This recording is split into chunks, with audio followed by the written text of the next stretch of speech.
ঠিক এইভাবে ফ্লোচার্ট পড়লে তুমি 10 আউট অফ 10 পাবে। হ্যাঁ প্রাণপ্রিয় শিক্ষার্থীরা, তোমরা যারা ফ্লোচার্ট নিয়ে দুশ্চিন্তায় আছো, জাস্ট প্রথম থেকে শেষ পর্যন্ত এই ক্লাসটি দেখো। আশা করি তোমার ফ্লোচার্ট নিয়ে যে ভয়ভীতি ছিল, ফ্লোচার্টটা কিভাবে পড়বে, কিভাবে প্র্যাকটিস করবে, যে বিষয়গুলো নিয়ে তুমি খুব চিন্তিত ছিলে, সবকিছু জেনে যাবে আজকের এই ভিডিওতে। তো প্রাণপ্রিয় শিক্ষার্থীরা, আমি কথা না বাড়িয়ে চলে যাচ্ছি মেইন আলোচনায়। মেইন আলোচনা যাওয়ার আগে তোমাদেরকে 3টা বিষয় আমি একটু নজরে আনাবো, যে 3টা বিষয় তুমি যদি ভালোভাবে মেনটেন করতে পারো, তোমাকে ফুল মার্কস টিচার দিতে বাধ্য থাকবে। সো আসো প্রাণপ্রিয় শিক্ষার্থীরা, সবার আগে তোমাকে যে কাজটা করতে হবে সেটা হচ্ছে টাইটেল লিখতে হবে। নাম্বার 2, তোমাকে যেই কাজটা করতে হবে সেটা হলো প্রেজেন্টেশন, মানে হচ্ছে বক্সের যে প্রেজেন্টেশন সেটা ঠিক রাখতে হবে। এন্ড নাম্বার 3, সেটা হলো এই যে বক্সের আনসারটা কি 2 প্লাস ভার্বের বেস ফর্ম হবে, ভার্ব প্লাস আইএনজি হবে, নাকি নাউন ফ্রেজ হবে, এইটা তোমাকে সিলেক্ট করতে হবে। প্রাণপ্রিয় শিক্ষার্থীরা, সবার আগে আমি তোমাকে টাইটেলটা নিয়ে একটু আলোচনা করে দিচ্ছি। জাস্ট 2 মিনিট একটু আমাকে সময় দাও, আমি এগুলো বুঝিয়ে তারপরে কিভাবে তুমি পড়বে, কিভাবে তুমি আনসার করবে, সবকিছু দেখিয়ে দিব। আসো, টাইটেলটা লেখার ক্ষেত্রে কোনো টেনশন নাই, তুমি জাস্ট যে কাজটা করবা, একবারে আনসারের শুরুতে লিখবা আ ফ্লো চার্ট, এরপরে শোয়িং,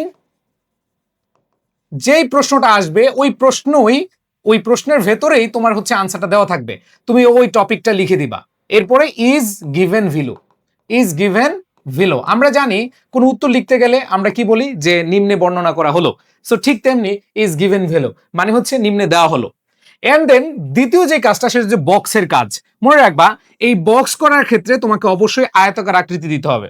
অনেকে যেই কাজটা করে সেটা হলো কি বর্গাকার করে, অনেকে আবার এইভাবে রম্ব সামান্তরিক এরকম আকার করে, আবার অনেকে এরকম পুকি করে, পুকি, এরকম পুকি না, পুকি করা যাবে না, ঠিক আছে, এরকম করা যাবে না। জাস্ট তোমাকে যেটা মাথায় রাখতে হবে, এরকম আয়তাকার আকৃতি দিতে হবে। আর এইখানে আয়তাকার আকৃতি দিলেই হবে না, তুমি যখন আনসার করবা, আনসারটা হচ্ছে ভার্টিক্যাল করতে পারো, মানে এইভাবে ভার্টিক্যাল করতে পারো, এই যে দেখো এইভাবে ভার্টিক্যাল করতে পারো, এভাবে ভার্টিক্যাল করতে পারো, অথবা তুমি আনসারটা কি করতে পারো, হরিজন্টাল করতে পারো, এভাবে একটার পরে এভাবে একটা হরিজন্টাল করতে পারো, ঠিক আছে। আচ্ছা, আমি একটু দ্রুত লিখতেছি, বক্সটা এরকম ভালো দেখা যায় না। সো এখানে অবশ্যই তোমাকে অ্যারো চিহ্ন দিতে হবে, সরি, এই যে প্রত্যেকটার পরে, প্রত্যেকটার বক্সের পরে কি অ্যারো চিহ্ন দিতে হবে, প্রত্যেকটা বক্সের পরে অ্যারো চিহ্ন দিতে হবে। যদি তুমি ভার্টিক্যাল নাও তাহলে এভাবে দিতে হবে, আর যদি তুমি হরিজন্টাল নাও তাহলে এভাবে দিতে হবে। এন্ড দেন লাস্ট যে পয়েন্টটা, সেটা বলছিলাম যে 2 প্লাস ভার্বের বেস ফর্ম যদি থাকে, ধরো তোমাদের অ্যান্সার যেহেতু প্রথমটা দেওয়া থাকবে, একটা তোমাদেরকে করে দিবে, সো যদি থাকে প্রথমটা 2 প্লাস ভার্বের বেস ফর্ম, তুমি বাকিগুলো 2 প্লাস ভার্বের বেস ফর্ম নিবা। যদি থাকে আইএনজি, যদি ভার্ব প্লাস আইএনজি থাকে, তাহলে তুমি ভার্ব প্লাস আইএনজি দিবা। যদি তোমার নাউন বা নাউন ফ্রেজ থাকে, মানে হলো নাউন থাকুক বা নাউন ফ্রেজ থাকুক, তোমাকে ওই ক্যাটাগরি দিতে হবে। সো নাউন ফ্রেজটা অনেকভাবে গঠিত হয়, যেমন স্টুডেন্ট, এটা নাউন, বাট যখন আমি বলবো আ গুড স্টুডেন্ট, এটা হচ্ছে কি নাউন ফ্রেজ, ঠিক আছে। আবার তুমি বললা যে স্টুডেন্ট, এটা নাউন, আবার তুমি যদি বলো আ ভেরি গুড স্টুডেন্ট, এই পুরোটা একটা কি noun phrase. So noun phrase কিন্তু ভার্ব প্লাস আইন যদি হতে পারে। সো এই জিনিসগুলো আমাদের হয়, কোনো সমস্যা নেই। সো আমরা প্র্যাকটিস করতে করতে এগুলো ক্লিয়ার হয়ে যাব। সো টাইটেল, বক্স এবং হচ্ছে গঠন, ফরম্যাট, কোন ফরম্যাটে আমরা আনসার লিখবো, এই 3টা জিনিস আশা করি তোমাদেরকে আমি ক্লিয়ার করতে পেরেছি। এখন আমি যাব মূল আলোচনায়, যে আলোচনাটা তুমি মনোযোগ দিয়ে শুনলে তুমি 100% প্যাসেজ কমন পড়ুক আর না পড়ুক, তুমি সুন্দরভাবে আনসার করে আসতে পারবা। তবে প্যাসেজ কমন পড়াটা অনেক অনেক ভালো বিষয়, কারণ হচ্ছে তুমি প্যাসেজ কমন পেলে তুমি খুব সহজে আনসারগুলো বের করে ফেলতে পারবা। সো আমরা এখন চলে যাব প্রথম প্যাসেজে। দেখো তোমাদের এরকম একটা প্যাসেজ দেওয়া থাকবে, এরপর হচ্ছে কোয়েশ্চেনটা দেওয়া থাকবে। দেখো কোয়েশ্চেনটা যদি দেখো, কি বলা আছে, রিড দ্য টেক্সট, মানে এই টেক্সটটা পড়ো, এই প্যাসেজটা পড়ো। এরপর বলেছে make a flow chart showing the situation of adolescence girls in Bangladesh. খেয়াল করে দেখো, ওই যে বললাম টাইটেলটা লিখতে হবে, টাইটেল কিন্তু এখানে লেখা আছে। দেখো টাইটেল কিন্তু এখানে খুব সুন্দরভাবে লেখা আছে, তোমাদের টাইটেল নিয়ে কোনো টেনশন করা লাগবে না। সো তুমি কি করবা, আ ফ্লো চার্ট, তারপর হচ্ছে টাইটেলটার এই অংশটুকু লিখে ইজ গিভেন ভিলো, ইজ গিভেন ভিলো, শেষ। দেখছো টাইটেল খেলা শেষ, টাইটেলের খেলা কি শেষ। তা আমাদের প্রথম কাজ হচ্ছে টাইটেলটা লিখে ফেললাম, টাইটেলটা এখান থেকে দেখে লিখে দিবা। এবার আসো বক্স, এই দেখো বক্স হচ্ছে কি আয়তাকার আকৃতি, তো এখানে হরিজন্টাল আকারে দেওয়া আছে, তোমরা অ্যান্সার করবা কি ভার্টিক্যাল। আমি বলবো তোমরা হচ্ছে এরকম ভার্টিক্যাল, মানে 6টা হচ্ছে ভার্টিক্যাল, মানে একটার পর একটা নিচে নিচে করবা, ঠিক আছে। আর অবশ্যই মাঝখানে অ্যারো চিহ্ন দিবা। আর যদি তুমি হরিজন্টাল এভাবে লিখো, এই যে এভাবে যদি এভাবে লিখো, তুমি হচ্ছে এই অ্যারো চিহ্নটা দিবা। বুঝাতে পেরেছি? সো এন্ড দেন লাস্ট আমাদেরকে যে কাজটা করতে হবে সেটা হলো আমাদের অ্যান্সার করার ক্ষেত্রে এই ফরম্যাটটা দেখো, এখানে প্রথমটা কি দেওয়া আছে, দেখো এখানে বলা থাকবে যে one is done for you, one is done for you, যে তোমাকে একটা করে দেওয়া আছে, এই যে দেখো এখানে করে দেওয়া আছে গেটিং ম্যারিড আর্লি। তো getting married early no problem, এখানে আমরা পেয়ে গেছি ভার্ব প্লাস আইএনজি দিয়ে শুরু, বাকিগুলো তোমাকে কি আইএনজি দিয়ে শুরু করতে হবে। সো এইখানে খেয়াল করে দেখো টপিকটা বা টাইটেলটা বলা আছে যা দা সিচুয়েশন অফ অ্যাডোলেসেন্স গার্লস, যে আমাদের কিশোরীদের অবস্থা, মানে আমাদের দেশের কিশোরীদের অবস্থা কি, প্রথমেই বলা আছে গেটিং ম্যারিড আর্লি। তো এটা কিভাবে আনসার করবে আমি তোমাদেরকে দেখাচ্ছি। দেখো এখানে বলা আছে এই যে গেটিং ম্যারিড, দেখো এই যে গেটিং ম্যারিড এটা দেওয়া আছে। তো একটা সিচুয়েশন তুলে ধরছে যে হ্যাঁ আমাদের দেশের মেয়েদের তাড়াতাড়ি বিয়ে হচ্ছে। সো একটা দেওয়া আছে, বাকি আরো 5টা তোমার লিখতে হবে। তো বাকি 5টা লিখতে কোনো সমস্যা নাই, মুখস্থ লিখার দরকার নাই, তুমি প্যাসেজ থেকে দেখবা এবং প্যাসেজ থেকে দেখে দেখে লিখবা। আসো আমি তোমাদেরকে একটু দেখাচ্ছি, খেয়াল করে দেখো এইখানে আমি জাস্ট একটু তোমাদেরকে বলে দিচ্ছি যে আমি তোমাদেরকে এই পিডিএফটা সরবরাহ করব। যারা পিডিএফ পেতে চাও সবাই শেয়ার করবা, যারা শেয়ার করবা তারা পিডিএফ পেয়ে যাবে, এবং শেয়ার না করতে পারলে বন্ধুদেরকে মেনশন করবা, জাস্ট কমেন্টে গিয়ে বন্ধুদেরকে মেনশন করবা, অথবা তোমরা হচ্ছে তোমাদের আইডি, তোমাদের যে গ্রুপ রয়েছে সেই গ্রুপে তোমরা হচ্ছে যে শেয়ার করবা। হ্যাঁ বিভিন্ন গ্রুপ আছে, বিভিন্ন গ্রুপে শেয়ার করলে তোমরা পিডিএফটা পেয়ে যাবা। সো এখানে দেখো ব্যাখ্যা সহকারে সব দেওয়া আছে। সো আমি ব্যাখ্যা দেখবো না, বাট আমি তোমাদেরকে এইখানে প্যাসেজটা থেকে আনসারটা কিভাবে বের করা যায় সেটা শিখাবো। দেখো আসো, এখানে আমাদের প্রথমে বলা আছে, খেয়াল করে দেখো প্রথমে বলা আছে গেটিং আর্লি, এটা দেওয়া আছে। এরপর দেখো ওদের কি হয়, when adolescent girls get married she usually drops out school, দেখো আউট অফ স্কুল, দেখো এইখানে খেয়াল করে দেখো বর্তমান সিচুয়েশন, তাড়াতাড়ি বিয়ে হচ্ছে। এরপর আমরা দেখতে পাচ্ছি স্কুল থেকে ঝরে পড়ছে, ড্রপস আউট। তাহলে এখানে ড্রপস আছে, আমরা কি ড্রপ দিব নাকি ড্রপিং দিব, এখানে আইএনজি বানিয়ে দিব, ড্রপিং দিব, কি দিব, ড্রপিং দিব। তাহলে এখানে একটা সিচুয়েশন আমরা পেয়ে গেলাম। এবার হচ্ছে থাস লসেস, এই দেখো লসেস আর মোবিলিটি, এখানে ড্রপ ছিল ড্রপিং হয়ে গেছে, আর এখানে হচ্ছে কি লসেস আর মোবিলিটি, এটা কি হয়ে যাবে লজিং, এটা হয়ে যাবে কি আইএনজি হয়ে যাবে। তার মানে ড্রপিং, এখানে ড্রপিং দিলা, এখানে দিলা লজিং, দেখো লুজিং বা লসিং, তাহলে এখানে দেখো তুমি আইএনজি যুক্ত করে দিলা, তাহলে 3টা কিন্তু পেয়ে গেলাম। এরপরে দেখো, এবার দেখো এইখানে বলেছে gets confined to full time work, তাহলে তুমি গেটিং কনফাইন্ড, এখানে গেট আছে তুমি গেটিং দিয়ে দাও 4 নাম্বার, এখানে গেটিং দিয়ে দাও, getting confined to full time work.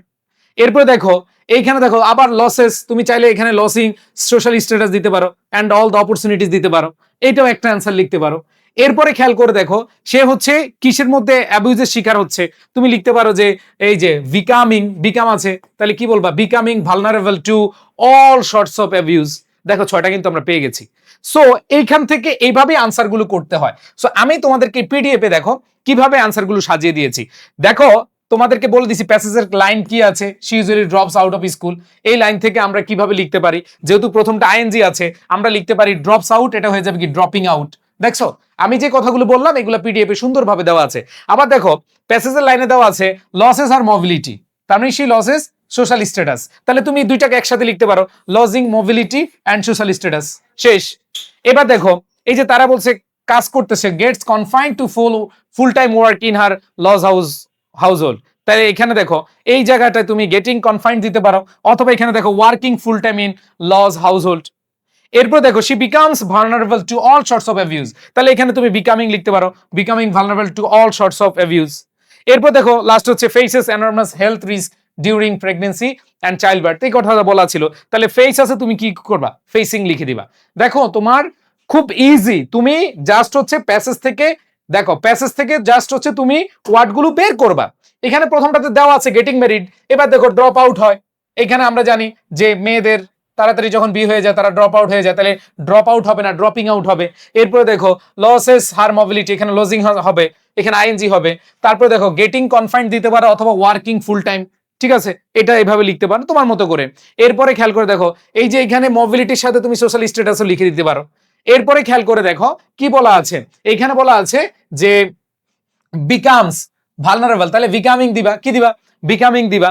এরপর দেখো শেষের দিকে একটা কথা বলা আছে যে এই যে তারা হচ্ছে যে চাইল্ড বার্থের সময় তাদের অনেক রিস্ক হয়, অনেক বেশি কি রিস্ক হয়, তাহলে দেখো ফেসেস এনরমাস হেলথ রিস্ক, তাহলে এখানে ফেসেস হয়ে যাবে কি ফেসিং, তার মানে খেয়াল করে দেখো ভাইয়া, তুমি যদি একটা প্যাসেজ থেকে ঠিক এইভাবে তুমি পড়তে পারো, তুমি খুব সহজে নম্বর তুলতে পারবা। মজার ব্যাপার হচ্ছে ভাইয়া, ফ্লো চার্টে ফুল মার্ক পাবে তুমি তখনই যখন এইভাবে বুঝে বুঝে প্র্যাকটিস করবে। সো আমি এখানে তোমাদেরকে জাস্ট স্লাইডে এভাবে দিয়ে দিয়েছি, আশা করি তোমরা খুব সহজে বুঝে বুঝে পড়তে পারো। প্যাসেজের লাইন কি ছিল এবং তুমি কিভাবে লিখবা, প্যাসেজের লাইন কি ছিল তুমি কিভাবে লিখবা, এগুলো সব দেওয়া আছে। এবার আসো আমি আরেকটা কোশ্চেনে চলে যাই। দেখো আরেকটা কোশ্চেন যদি আমরা দেখি, কি বলা আছে এখানে, বলা আছে রিড দ্য ফ্লো, দেখো read the following text and make a flow chart showing the experience of the swimmer. খেয়াল করে দেখো এইখানে এই যে শোয়িং এর পরে দেখো কি বলা আছে, the experience of the swimmer on that particular day. তার মানে এইখানে একজন সুইমারের কথা বলা আছে, দ্যাট মিনস এই সুইমারের যে অ্যাক্টিভিটিস গুলো ছিল, যে এক্সপিরিয়েন্স ছিল, সেটা তুমি এখানে লিখবা। এইখানে প্রথমটা কিন্তু বলা আছে হার্ড ফেইন্ট ভয়েস। দেখো হার্ড ফেইন্ট ভয়েসেস এখানে আমরা দেখতে পাচ্ছি প্রথমটায় দেওয়া আছে, প্রথমটা কি দেওয়া আছে, তার মানে হচ্ছে কোন রূপে দেওয়া আছে। দেখো এখানে হার্ড থেকে এখানে ভার্বের পাস্ট পার্টিসিপল ফর্ম আছে, অথবা ভার্বের পাস্ট ফর্ম ধরি আমরা, কারণ এখানে দেখো কুড হিয়ার আছে, তো এখানে হার্ড লিখেছে। তার মানে পরের গুলা তুমি কি লিখবা, ভার্বের পাস্ট ফর্ম দিয়ে লিখবা, মানে V2 ফর্ম দিয়ে লিখবা। তাহলে আমাদেরকে টাইটেল লিখতে হবে সবার আগে। সো টাইটেলটা কি লিখতে হবে তোমরা আশা করি বুঝতে পারছো, যে টাইটেলটা লিখতে হবে a flow chart showing the experience of the swimmer on that particular day is given below. Just is given below লিখলে টাইটেল শেষ। এরপর বক্স তোমরা দিতে পারবা, এন্ড দেন লাস্ট তোমাকে দেখতে হবে এটা কোন ফর্মে আছে, এটা ভার্বের দেখো সেকেন্ড ফর্মে আছে। সো আমরা এইভাবে আনসার গুলো করবো, এবং দেখো আমি প্রত্যেকটা খুব সুন্দরভাবে দিয়ে দিয়েছি।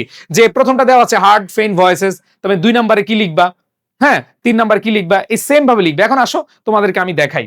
প্রথম কথা হচ্ছে এইখানে কুড হিয়ার ছিল দিয়ে দিছি কি হার্ড, তো একটা দেওয়া আছে। এবার বাকিগুলো তুমি লিখবে, যেহেতু তার এক্সপিরিয়েন্সের কথা বলেছে। এরপর দেখো এইখানে বলেছে, দেখো আই ওয়াজ ফিলিং টায়ার্ড, তাহলে এখানে দেখো এই যে টায়ার্ড অ্যান্ড এক্সস্টেড, এই যে তার এক্সপিরিয়েন্স, তাহলে দেখো টায়ার্ড অ্যান্ড এক্সস্টেড, তাহলে তুমি এখানে ফিলিং আছে, তাহলে ফিলিং দিবা না ফেল্ট দিবা, কি দিবা ফেল্ট দিবা, কারণ ভার্বের পাস্ট ফর্মটা নিব। এখানে কি আইএনজি ফর্ম আছে না।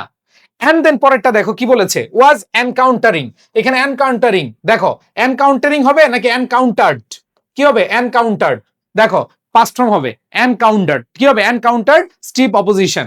এরপর দেখো লুকড, এই যে এখানে লুকড আছে তাকিয়েছিল, তাহলে লুক টুয়ার্ডস, হ্যাঁ মাই অ্যাকম্পানিং মোটরবোট অথবা হিজ অ্যাকম্পানিং মোটরবোট, এইটুক লিখলা। আবার দেখো এখানে কুড সি ফ্ল্যাশেস, দেখো এই যে সুইমার কি দেখছে, ফ্ল্যাশ দেখছিল, তার মানে এখানে কুড সি না দিয়ে তুমি স দিতে পারো। দ্যাট মিনস কি আসলো ভাইয়া, এইখানে আমাদের হুবহু লাইন থেকে আমরা তুলে দিব, জাস্ট একটু চেঞ্জ করতে হবে। প্যাসেজ থেকে তুমি আনসার করবা, জাস্ট হচ্ছে তুমি চেঞ্জ করবা, আর কিছু না। এবার আমি যদি তোমাদেরকে দেখাই যে আমি কিভাবে তোমাদেরকে এই পিডিএফটা সাজিয়ে দিয়েছি, দেখো যে I was feeling tired and exhausted, এটা এখান থেকে আমরা দেখতে পাচ্ছি প্রথমটায়, দ্বিতীয়টা আমরা দিয়েছি যে ফেল্ট টায়ার্ড অ্যান্ড এক্সস্টেড, এখানে আই ওয়াজ ফিলিং না লিখে আমরা ফেল্ট লিখলাম। এরপর দেখো ওয়াজ এনকাউন্টারিং, দেখো এখানে ওয়াজ এনকাউন্টারিং না দিয়ে আমরা কি দিব encountered steep opposition from the tide. এরপর দেখো এখানে বলছে আই কুড সি ফ্ল্যাশেস, এখানে কুড সি না দিয়ে আমি কি দিব স দিব। এরপরে লাইনে ছিল I realised I was very close to the shore, তাহলে এখানে দেখো realised being very close to the shore. এরপরে দেখো লাস্ট দিক দিয়ে বলছে they told me that I would set a new world record, তাহলে এখানে কি became electrified by the news of the world record. So এইখানে দেখো আমরা যেই লাইনগুলো দেখতে পাবো আমাদের প্যাসেজে, ওই লাইনগুলো থেকে একটু চেঞ্জ করে লিখে দেবো। আর ফ্লো চার্টে তো ভাই ছোট ছোট জিনিস লিখতে হয়। ইংরেজি পরীক্ষা দেখবো অনেকে খুব দ্রুত শেষ করে ফেলে, কারণ এই যে এই জিনিসগুলা দেখো একটা বড় প্যাসেজ থেকে ছোট আকারে আনসার শেষ। দেখো তোমাদের প্যাসেজ 3টা আসবে, 3টা প্যাসেজ থেকে আনসার করতে সর্বোচ্চ তোমাদের 20-30 মিনিট লাগার কথা। কারণ তোমার যদি প্যাসেজ কমন পড়ে যায়, ধরো আমি পড়ালাম এটাই যদি কমন পড়ে যায় তাহলে তো শেষ, তাই না? তাহলে তো তোমার উপরে কেউ আর খুশি হতে পারে না, তাই না? আচ্ছা, সো আসো আরো অনেকগুলো প্র্যাকটিস করবো আজকে। সো আমি তোমাদেরকে নিয়ে যাচ্ছি পরবর্তীতে। আচ্ছা, আরেকটা বিষয়, তোমরা জানো যে এইচএসসি রাইটিং পার্ট নিয়ে আমি একটা ফ্রি কোর্স করাচ্ছি, ফ্রি ওয়ার্কশপ করাচ্ছি, যেটার কোনো কোর্স ফি লাগবে না। তোমাদের রাইটিং পার্টের প্রত্যেকটা টপিকের A to Z ওয়ার্কশপের মাধ্যমে তোমাদের প্রস্তুতি আমি নিয়ে দিব ইনশাআল্লাহ। সো যারা এই ওয়ার্কশপে জয়েন করেছো, কারা কারা জয়েন করেছো একটু জানাও। ইয়েস, যারা জয়েন করেছে ইয়েস লিখো, যারা এখনো জয়েন করো নাই নো লিখো, নো। যারা জয়েন করো নাই নো লিখো। সো আমি বুঝতে পারবো কারা কারা জয়েন করতে পারো নাই। আচ্ছা, আরেকটা বিষয় দেখো, আমি এগুলো তোমাদেরকে যেভাবে পড়াচ্ছি, এগুলো আমি আমার যারা হচ্ছে পেইড বেসে আছো, পেইড বেসে আমি এইভাবে পড়াই। এবং আমাদের টেস্ট পেপার সলিউশন কোর্সটা তোমরা দেখতে পারো, এবং টেস্ট পেপার সলিউশন কোর্সে যারা ক্লাস করতেছো, আমার বিশ্বাস তোমরা অনেক বেশি মোটিভেটেড হচ্ছ, কারণ টেস্ট পরীক্ষার কোশ্চেন গুলো যদি তুমি সলভ করতে পারো তাহলে দেখবা যে তোমার ফাইনাল পরীক্ষা খুব ইজি হয়ে যায়। সো এটা তোমাদের জন্য অনেক বড় একটা সুযোগ। যারা এখনো সলিউশন বা টেস্ট পেপার সলিউশন কোর্সে ভর্তি হও না, দ্রুত অ্যাড হয়ে নাও, এখনো অনেক ক্লাস বাকি আছে, যেহেতু পরীক্ষা পিছিয়েছে তোমাদের জন্য সুবর্ণ সুযোগ। আর একটু আগে যে দেখলাম আমি যে তোমাদেরকে ব্যাখ্যাগুলো দিলাম বা আমাদের পিডিএফটা দেখালাম, এই পিডিএফটাই আমাদের ইংলিশ ফার্স্ট পেপার শিওর এ প্লাস সাজেশন বইটা আছে। সো এটা আগামী সপ্তাহে পেয়ে যাবা। সো এই বইটা এখনো আসে নাই, এই বইটা তোমরা প্রি অর্ডার করতে পারবা। এবং আমি যেভাবে তোমাদেরকে ফ্লো চার্টগুলো দিয়েছি, তোমাদের যেভাবে এমসিকিউ আনসারিং কোয়েশ্চেন দেওয়া দরকার, আনসারিং কোয়েশ্চেন বিশেষ করে, আনসারিং কোয়েশ্চেন অনেকে পারো না, আনসারিং কোয়েশ্চেনগুলো যেভাবে সুন্দরভাবে তোমরা ব্যাখ্যা সহকারে চাও সেটা কিন্তু এখানে দেওয়া আছে, আনসারিং কোয়েশ্চেন এই বইতে দেওয়া আছে। ওকে, সো যে প্যাসেজটা দেখতে পাচ্ছি দেখো, in Bangladesh mountaineering is a new sport activity. So এই প্যাসেজটা থেকে আসলে আমাদের কি ধরনের ফ্লো চার্ট আসছে বা আসতে পারে আমরা একটু দেখি।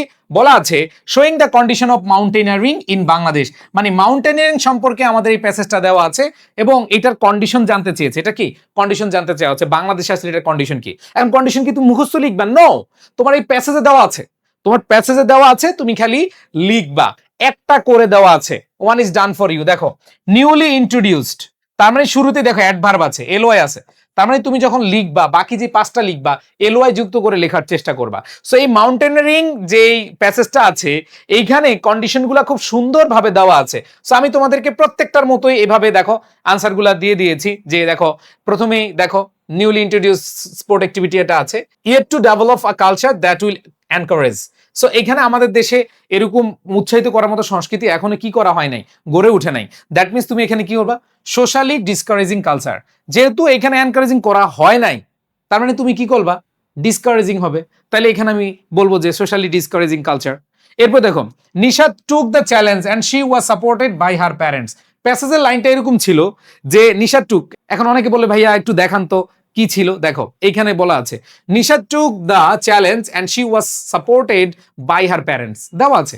সো আমি জাস্ট তোমাদের সহজ করে দেওয়ার জন্য এখান থেকে দেখাচ্ছি। তো এখানে দেখো Nisha took the challenge and she was supported by her parents, তাহলে তুমি কি বলবা, প্যারেন্টালি, আগে হচ্ছে অ্যাডভার্ব, আমরা parentally supported challenge.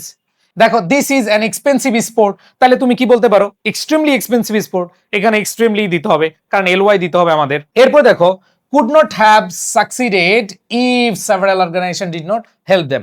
That means এখানে হেল্প ছিল, কি ছিল, হেল্প ছিল, অ্যাসিস্ট ছিল, তাহলে কি হবে, অর্গানাইজেশনালি অ্যাসিস্টেড সাকসেস।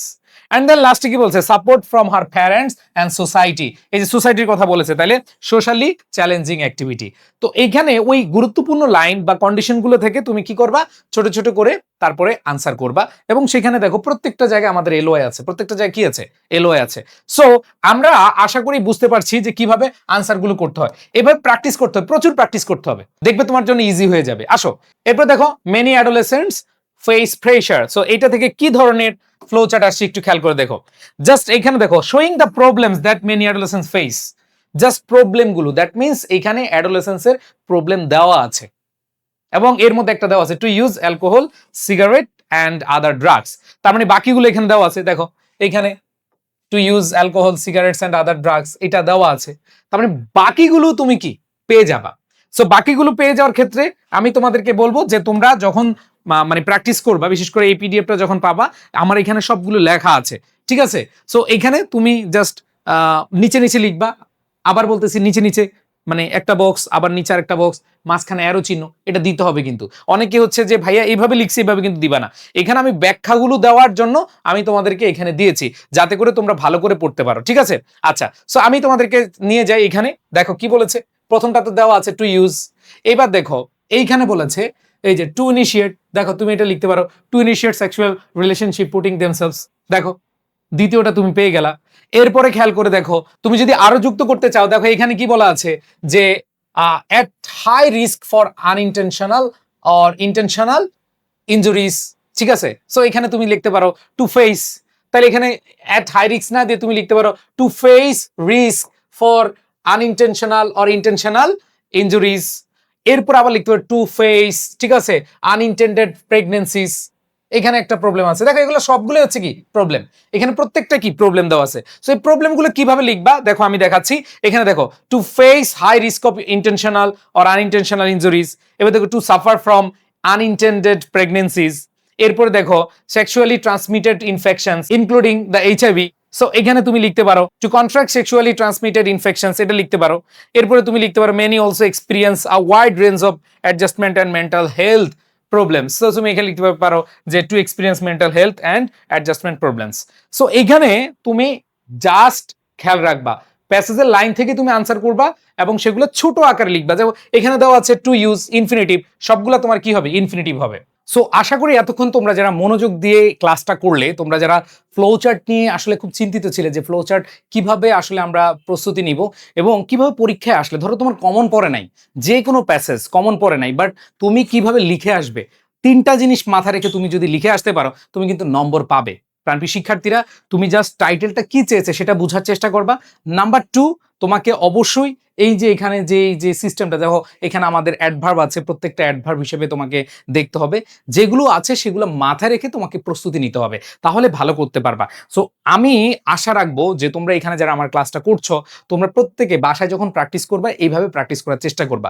আর এই পিডিএফটা পেয়ে যাবা। এই পিডিএফটাতে আমি চেষ্টা করেছি তোমাদেরকে যেগুলো পড়িয়েছি সেগুলো সবগুলো এখানে দেওয়া আছে, বাংলা করে দেওয়া আছে। এবং তোমরা যদি এই পিডিএফটা একবার পড়তে পারো এবং তোমরা বাসায় সেম আমি পিডিএফে যেভাবে দিয়েছি, ক্লাসে যেভাবে বুঝিয়েছি সেভাবে যদি তুমি প্র্যাকটিস করতে পারো, তাহলে তোমার জন্য অনেক অনেক অনেক ইজি হয়ে যাবে ফ্লো চার্ট। সো ফ্লো চার্টে তুমি 100% মার্ক পেতে হলে তোমাকে এইভাবে পড়তে হবে। সবাই ভালো থাকবা, সুস্থ থাকবা। আর যারা আমাদের কোর্সে ভর্তি হতে চাচ্ছ, এখনই এনরোল করে নাও এডুকেশন পেজে গিয়ে অথবা এডুকেশন ওয়েবসাইটে গিয়ে। যদি দেরি করো তোমারই লস হবে। ভালো থেকো, আল্লাহ হাফেজ, আসসালামু আলাইকুম।